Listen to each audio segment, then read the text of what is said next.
Taitauina se upu ma le fionga le atua. Taitaina i tātou sauninga ni fiafi.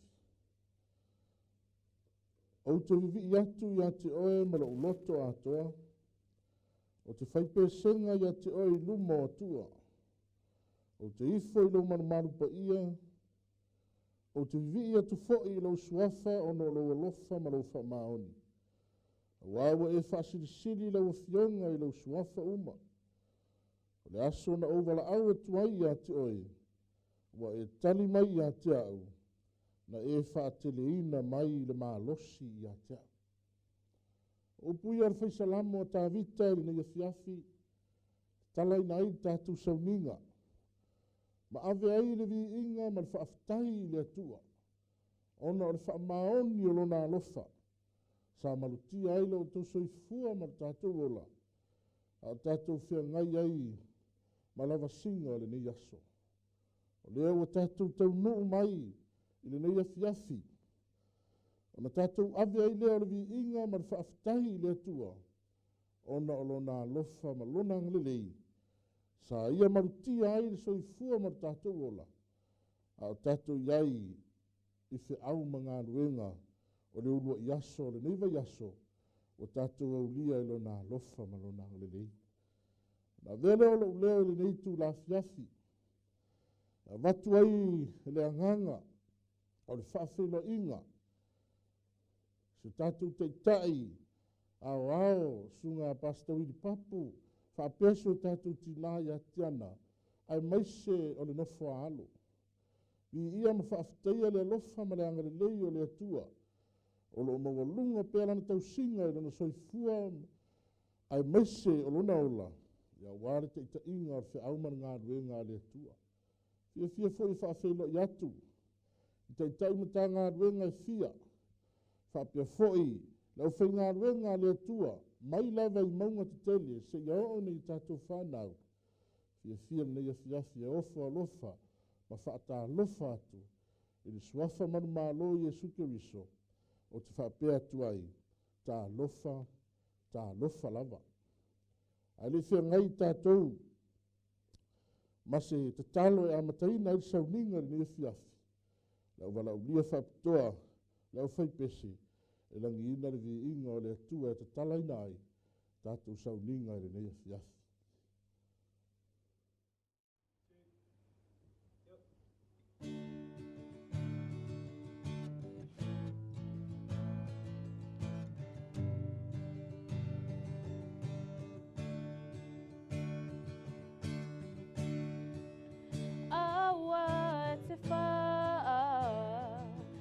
Vai le ngalu e ngaua saunia le atuolu tatu matai tatu whamalolosi le ngalu e ngā wana oi a le ala whalongo maia pe whapea i le tangata watu ua oe e ngalu e ita wana oi lo wha ame mo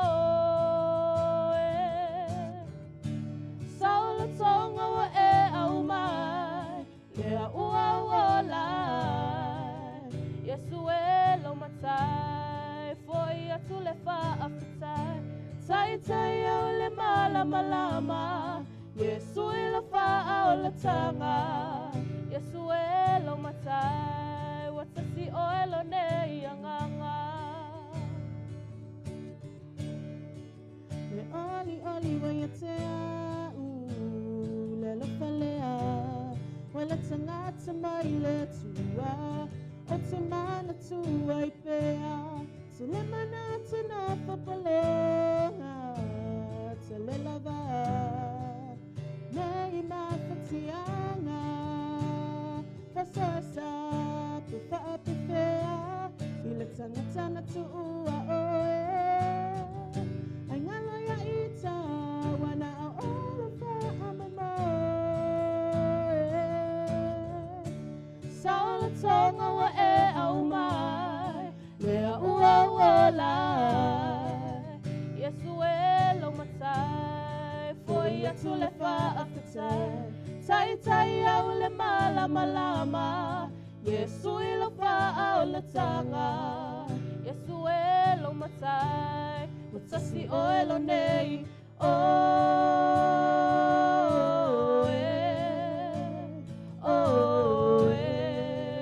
Yesu elo matai Mamatai Saulo tonga wa e au mai Lea ua uola Yesu elo matai Foi atu le faa fitai Tai tai au le malama Yesu ilo faa o le tanga Yesu elo matai Watasi o elo nei o langa Afia mai alo nei anganga O te au na mo oe Yesu elo matai O te tuli matai a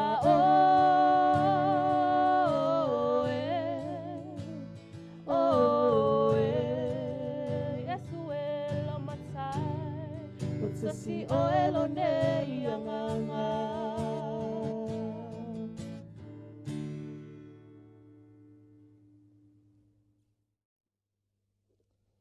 A tātou te lei whaalongo si whiau mai le atua e ala i lana whiongo pa ia. La puno mai o tau wao le o whaia le tātou te talo. Lo mātou ta mai o i le langi. La mātou sauni e whaalongo po le aso whina ngalo mo i mātou. O le whaapitoa le mana o lo nganga pa ia e whia mai le nei e whiafi. Whia mai le ngata o le whaafonga Aso mātou atunu o Samoa whaapia fo i mātou uma. O e mawhai o na whaafonga mai lau upu le nipo. E le ngata I lea o lau mea whai ngā ruenga le nei a fiaf. Ta mā ia I ailo wanga le leima lau whaamianga. Mā futa mai lau nganga pa ia I le amataina si iau I le whaiuina.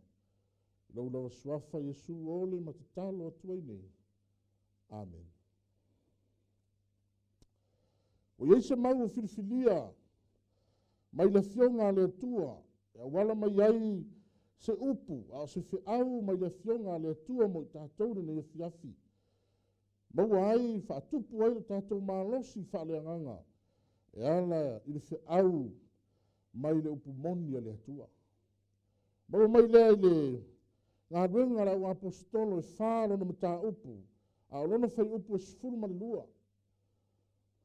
Ngā ruenga rau apostolo, lona mata upu e whā, whai upu e sifuru mare lua. Ia le a maua mai ai se mau e wha au tui nai, ma au wala mai ai, le whina ngalo le atua mo I tātou ne e fiafi. Mai lona whaitauina, e le ai fo I se tasi ua iai le ola. E le ai lava se isi ngoi lalo le langi ua fo ina mai ai tātou, e ma whaia o na whaaola I na ai o I tātou. Te whaitawina, wha mai whamtalanga a tuspa ia, e le ai fo se tasi ua iai le ola. E le ai lava se isi ngoi lalo le langi, ua fo ina mai ai tātou, e ma whaia o na whaaola I na ai o I tātou. O I neu mori mau ai le fionga le atua, ma au mai ai en tuspa ia, le mea te tau o na tātou stai ma tātou muri ai, Fa mai le fionga le atua, wale ai se tasi. E whaaluan whai mai tuspa ia, wale ai se tasi, e le ai se ingoa. O na winga, e le ai se me tasi I lalo le langi, le tātou te soifua maola ai. E whaaola I nai tātou, ua na o Yesu Kiriso. O na winga, wale ai se ingoa se tangata, se ingoa se lotu, se ingoa o se whaiwhiau po le alava, se mea I lalo le langi le nei tātou te soifua maolai, e ma whain whaaola I nei tātou, ua na o Yesu Kiriso. Ma mafuanga na tāua ai, ona e ustai le upo le atua aisa, le aise ingoa, le aise tasi, I lalo le la, whaaola I nei tātou, mafuanga na whaautu ai le launga le nei fiafi, ua na o Yesu, tātou te mau hai le ola. Ua na o Yesu, tātou te mau hai le ola. Ma fuanga na whamai Yesu lava ian whetalai. Whamai ua whetalai atu Yesu I ate ia. O au nei le ala, ma le upumoni, ma le ola. e le anu atu lava se tasi tama, pe a le ui mai a te au. O lona winga o i tātou uma, le whanau o le atua, o i tātou o le nuu o le atua, e tātou te fia iai le langi ma le ola e whamamau, e le isi au wala tātou te ui ai, ua na o Iesu. Lona winga tātou te le ui se whaiwhi au, tātou te le ui se lotu, po le alava se ingoa i lalo le la. E whaola ina i tātou, ua le ai lava, ua na o Iesu whamai, o au nei le ala, male upumoni, male ola. E le lua tu lava se tasi tama, pe a le ui mai, i a te au. Iesu le o whetalai. Tele o tangata wale mawhai, o na ui i a Iesu, mausitai le upo o Iesu. Aisea, wa pele le lotu, wa pele le whaiwhi au, wa pele le tōwhinga, wa pele mamalu o le nei soifuanga, ai le pele Iesu, wa le tā ua Iesu, o ia na whetalai, o au nei le ala, male upumoni, male ola. Mafuanga na whemai ele, ngā rue ngai whāle asfurulua, mai ele ai se tasi, o iai le ola, o le ai se ingoa. Tā ua le nā aua e te whaalango lango o tangata, aua e te whaalango lango se whaiwhi au, aua e te whaalango lango me whaimai ai lau o, aua e te whaalango lango me whaimai lau ainga, ai whaalango lango, i le me whaimai ai Iesu.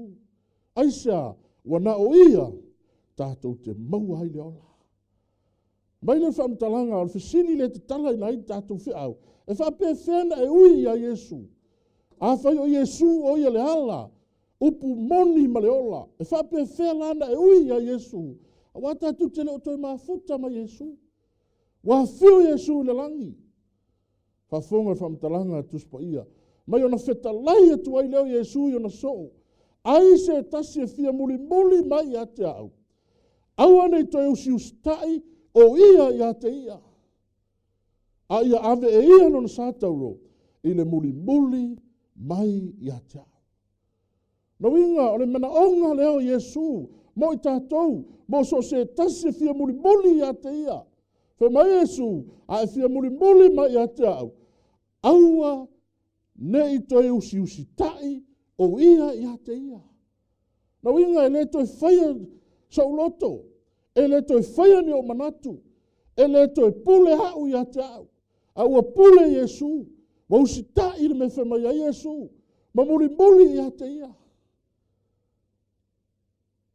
Sa moa mai tātou uma o whawhonga mai ne i whiawhi whiaua le tua, e whape nā ona e ui i a Iesu.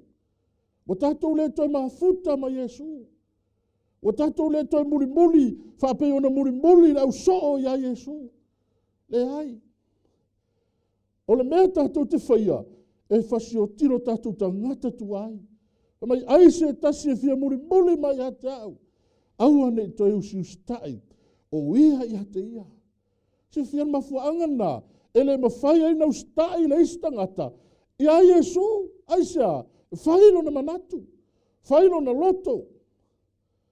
E manao e pule ia, ile awala e alu ai le langi. Ai le usitai le me whai mai a Iesu. Awe le whai ngō fie i o le awala. Ma Iesu, aise tasi e fia muri mai a te au. Aua nei toi usitai. O ia i a te ia. Al mena le whai ngā tahai. O na usitai ta ngata i le atua. E wha mawalunga le loto. E whailo na manatu. E fia halu le langi.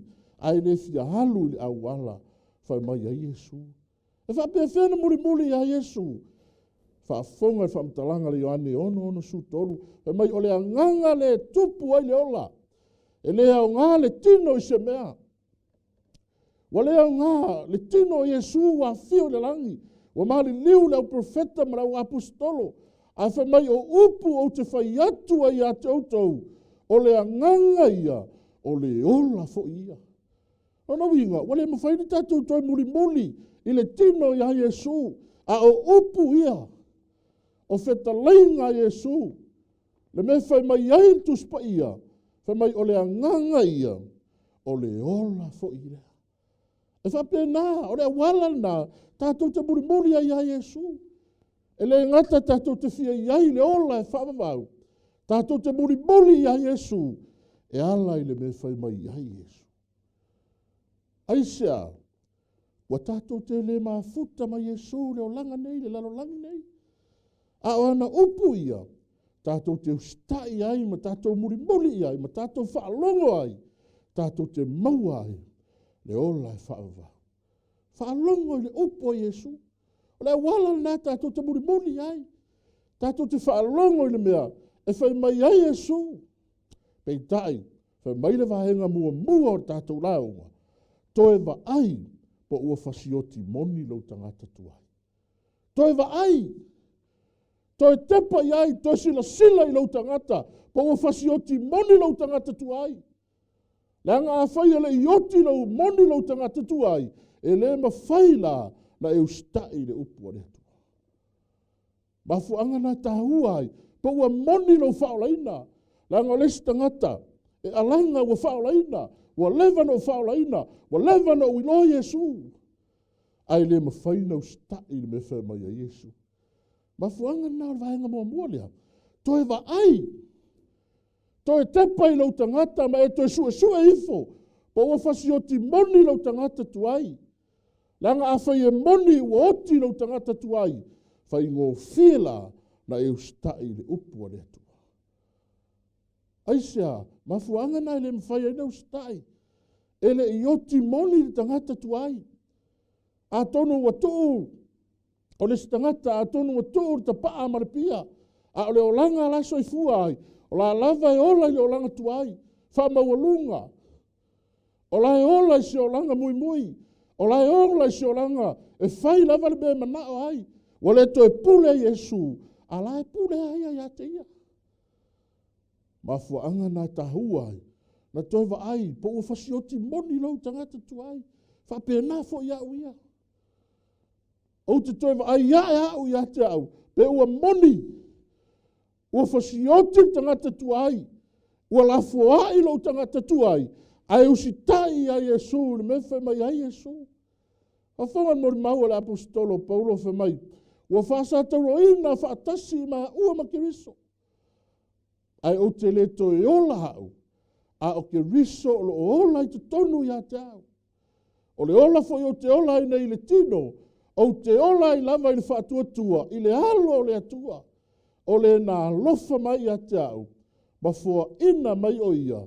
E whai mo usui. Ese le matango fie. O le mon maua le apostolo. Sila whaamtalanga le apostolo. Ua whaasata roina whaatasi mkeriso. Ua whasiotia le tangata tuai. Whamaila le apostolo. Ai o te leto e ola au. Te wai le tāua. Runa winga wala fua i le ngata wala fua i le olanga le apostolo. Ai ua whaalongo i me whamai ai Iesu. Ua usita i me whamai ai Iesu. Mai o te leto e ola au. A o ke riso ua ola i to tonu i atea. E le ngata i lea. O te ola e whaatua tua i le alo o le atua. Wa halva ese le olanga pala ai, le olanga fefe. Ai ua taritonu mar whaatua tua i le upu o le atua. Mai o te ola e whaatua tua i le alo o le atua. Wa e leto e fefe se mea. Wa e leto e whaalango lango stangata. A wa e whaalango lango i le atua. Wa e whaamoe wa nao Iesu te ola ai. Aisea, mai o le na lofa mai i atea. E vai tau tinonga le apostolo. Tangata, ua matua whasiotia le tangata tuai. Wa ave ese mea uma, o mea na ui ai. O mea na whaabua i lona soifua. O lona o langa, o lona manatu. O mea uma na soifua ma ola ai. O lona poto, wa ave ese uma. Wa avea o ia o le tangata fou. Wa la fua i lona soifua. Ai whaalango lango ia Iesu. Wa na o ia e ola ai. Aisea, o ia e whai masui mo au. E la ise e tasi te whaalango lango i hai. E la ise e whai mausui na o Iesu. Ora o ia whautua mo i tātou. Mafuanga na vahenga mua. Whafonga whamtalanga, profeta whamai.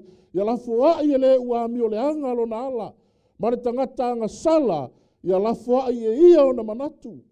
O tātou o tangata ang sala. Tātou o tangata ele ato atoa. Ai a whai e moni wala fuai lau tangata tu ai. Wala fuai mea o malava. Wala fuai o manatu. Tele tangata e whai maila fionga ale atua ele me whai. Ai whai fo iai o na manatu. Whai fo iai lo na poto. Whaali iai lo na poto malona fia iloa. Al mafuanga na whai mai e whamtalanga profeta. Se la fuai ele ua mi o le anga lo na ala. Mare tangata anga sala. Ia la fuai e ia o na manatu. A wā o manatu. Ele o manatu ia. A wā o manatu ele o tau manatu. O wala ele o tau wala. Ua wheta lai mai ai ova. E whiata hua ia o le melea.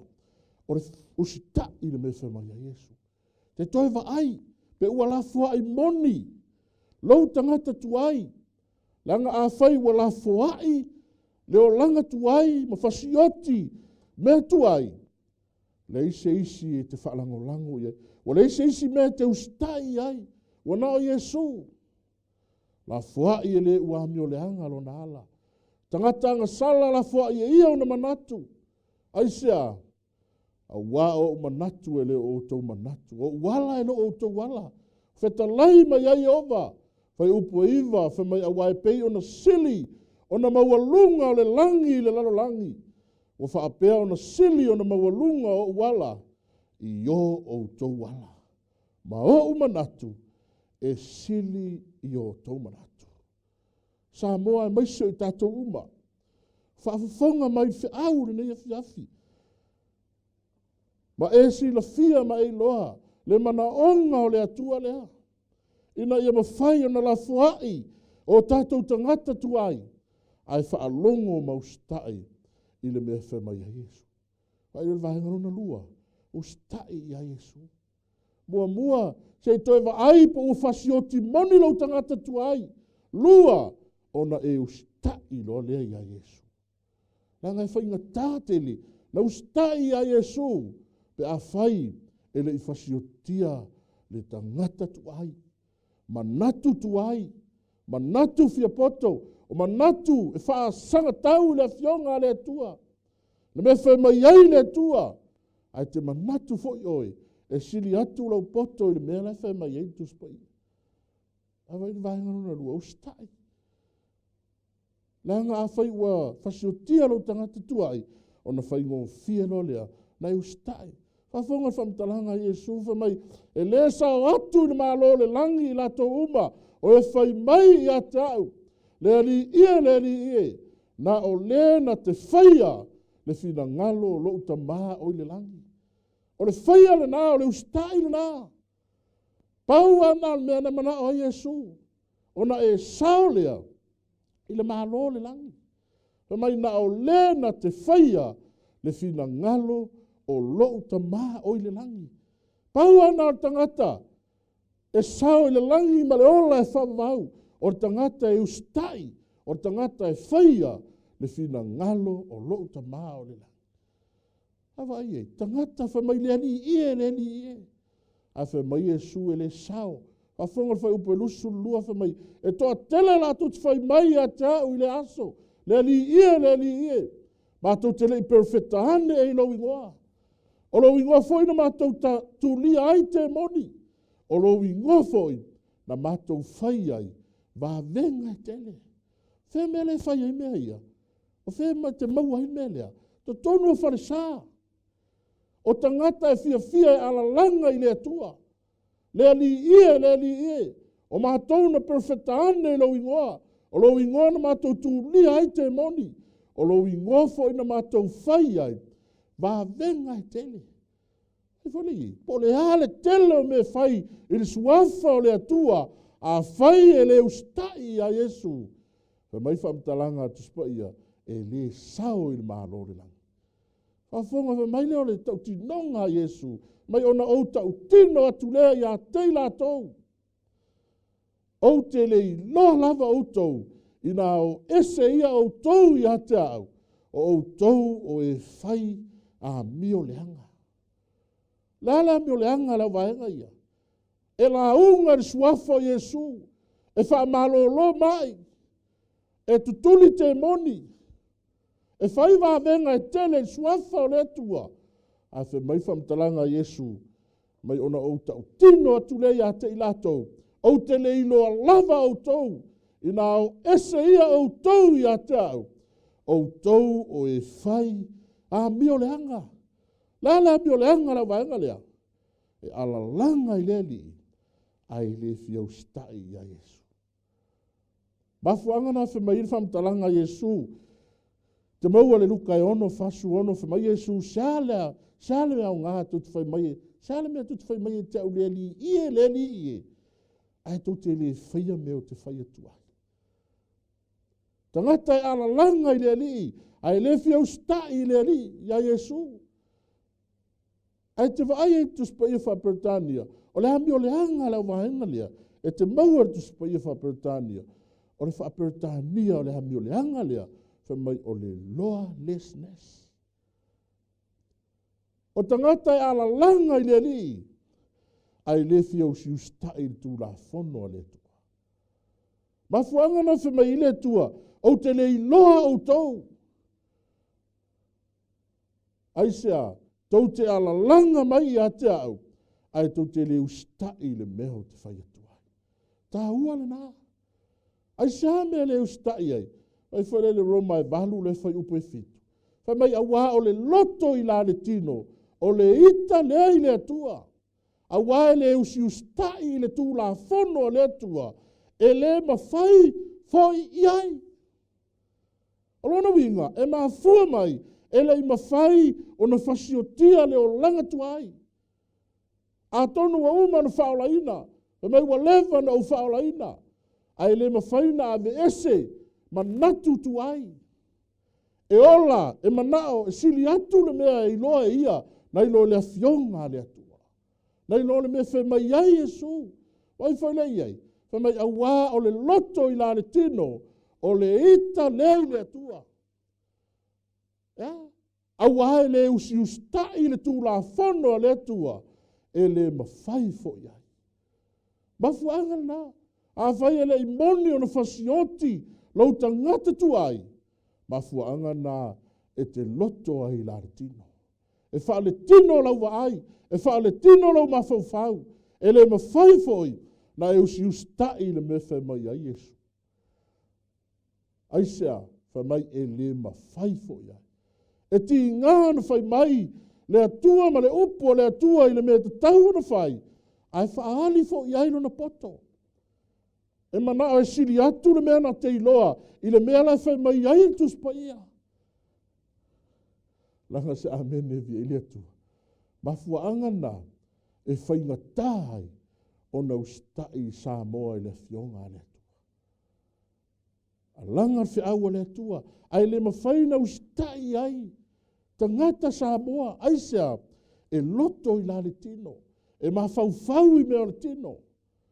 Mafua angana i le mawhai ai, na usi ustai le tū la fono le atua. E le mawhai fo i ai. So se whai whi au, so se tangata e fola le fionga le atua. A whai e te le usi ustai le tū la fono le atua, e mafua mai, e te loto i la le tino. Nanga refe mai etu spa ia. E mafua na e le ustai, e wha le tino lo mawhau. E le i mawhai o na fasioti moni lo tangata tuai, wha peo le apostolo Paulo. E mai whai upu e walu o i la taufo o i la le tino, e le mawhai o na fia i aile tu. O tahua na vahenga e lua lea. Toi wa ai pe ua moni, o na fasiotia lo tangata tuai, leo langa tuai, manatu tuai, manatu whamawalunga, manatu e sili atu, lona poto i la fionga le atua. Vaenga e lua, ustai a Yesu. Ao ina fasiotia atoa, o tatou o langa tuai, ma manatu tuai, o na whaingo fie leo na ustai a Yesu. Ja. Vaenga muri o sea. Sorry. Ar vaenga no na tolu. Ola pe oti mole ali. Ola pe oti mole ali. Mole mau le apostolo fa mai awai le aiso tatou. Roma su fafa upe fitu fa mai awai le aiso tatou. E ola mo ia lava.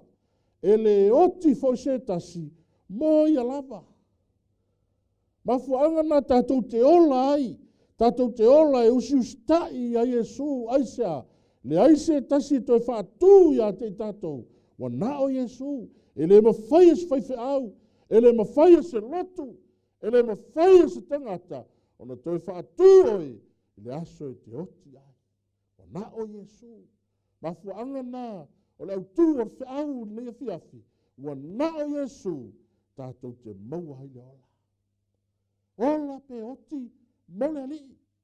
Wai le iso tatou e ola mo ia lava. E le oti fo se tasi mo ia lava. Awa a fai tatou te ola mole ali. Pe a fai e oti mole ali. O le nei pe ola pe oti tatou. O tangata lava o le li i tatou. Ona winga le tahua. O le ola mole ali. Tu ina atu ato le ola e ustai ai. Ao na oti, e oti mone ali. Le aso toi whaatu ai, toi whaatu ene ni o Yesu.